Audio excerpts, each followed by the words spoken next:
Hey there everyone, in this video I will show you how to reset Microsoft Excel to default settings. So let's get started. First of all, what you need to do is to go to the search bar and search for Registry Editor. Registry Editor, just search for it, and as you can see, here's the Registry Editor, and tap on that, and then you will be on the Registry Editor like this.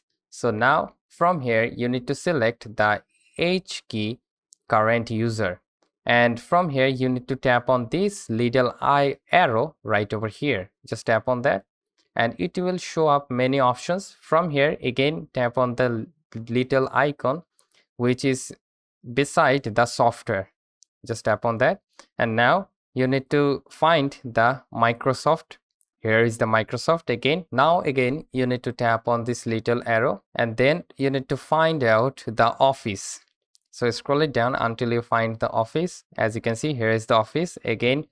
Just to make it bigger like this, and now go to the 16.0 into this, and again tap on the little icon, and again tap on the little icon right over here.